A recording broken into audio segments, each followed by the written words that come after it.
I really don't know if there's anything at this point I can add to the conversation surrounding the Deshaun Watson trade from the Houston Texans, the contract that Cleveland gave Deshaun Watson, and the overall play of the Cleveland Browns and Deshaun Watson since he has been a Cleveland Brown. I can't really add anything to that conversation that hasn't already been said. What I can do is, I guess, try to put it into context of what we've seen in NFL history before, what we've seen from new quarterbacks going to new places, and I guess just in terms of the value, or I guess the negative value that Deshaun Watson has brought to the Cleveland Browns. Let's just start with the pure picks that Houston received from Cleveland. I'll put it up on the screen because honestly, there's a lot of players, and even the players that we know, guys like C.J. Stroud or Will Anderson. Yes, Houston did not get both of those players from the Cleveland Browns from a draft pick, but what they did get is they got the choice to take both of those guys.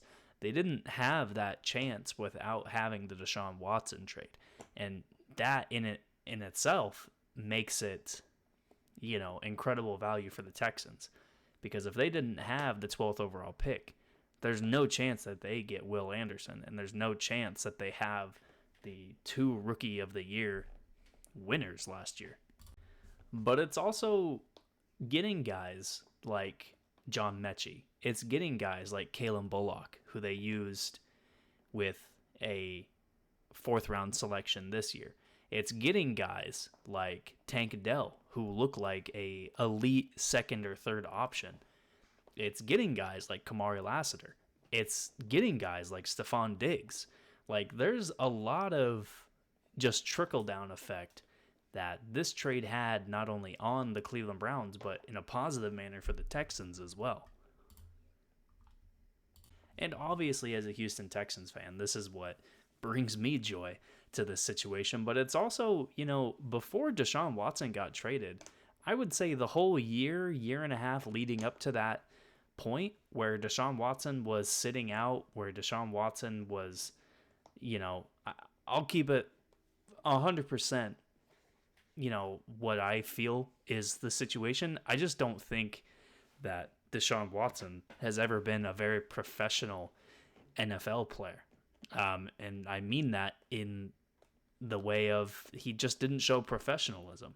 I don't think he really has since maybe 4 or 5 years ago. He has not been a very professional athlete. He's not been a very professional off the field person. And with many things that have gone on in the recent timeline for Deshaun Watson, and even up until the point where he got traded, and pretty much ever since he's been with Cleveland, there have been very unprofessional things done by Deshaun Watson off of the field.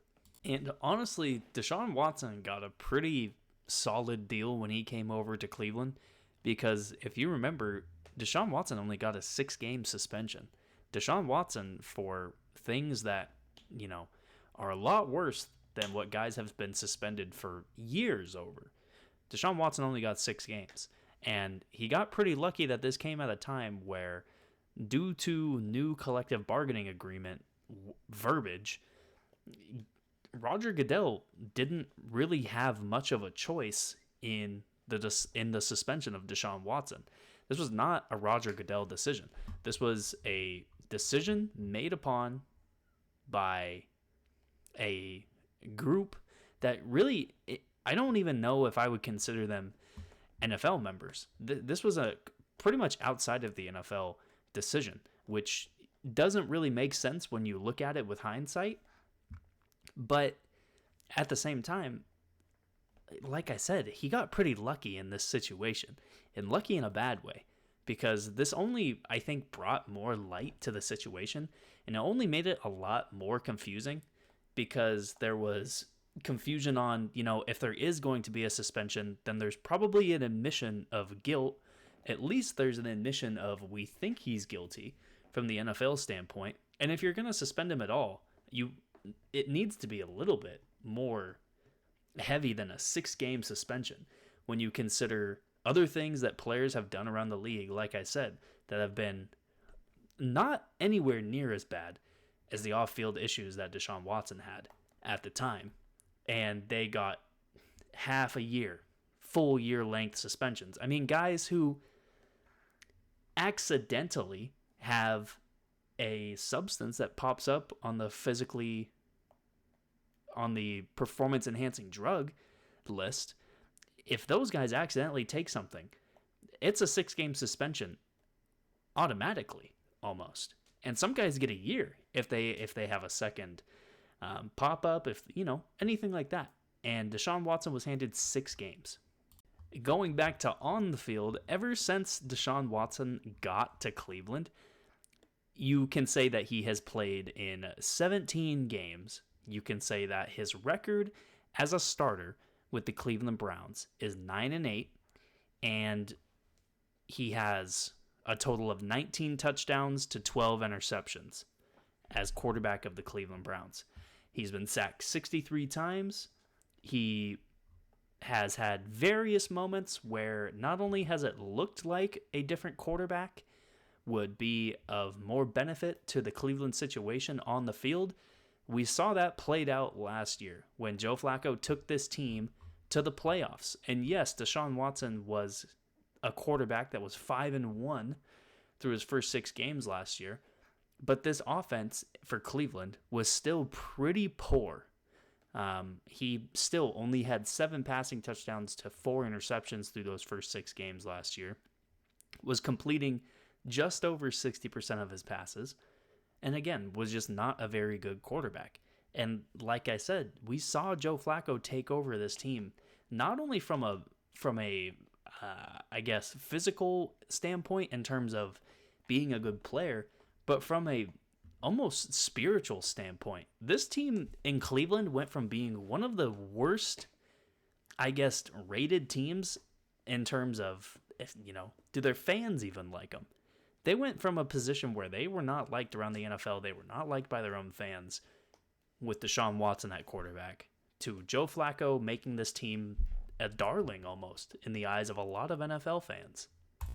And now we're at the position where we're at now, where I'm not going to sit here and tell you that I think that Jameis Winston should be the starting quarterback for the Cleveland Browns, but it's almost a what do you do situation if you're Cleveland. Do you play Deshaun Watson and just see if this works out? Or do you just bite the bullet and maybe cut the guy? I mean, I understand at this point that the cap hit that Cleveland is going to take is going to be massive. It's going to put this team so far behind the 8 ball in terms of being able to field a team, being able to compete, but they've already shot themselves in the foot. And every single game that they continue to play Deshaun Watson at this point isn't going to do anything but put them in a worse position, because not only is he showing that he's not getting any better, he's showing that it's getting a lot worse. This last game that they played against the Washington Commanders, he didn't just look like the worst quarterback that possibly played all of Sunday and all of Week 5. He looked like maybe the worst quarterback in the NFL. Period.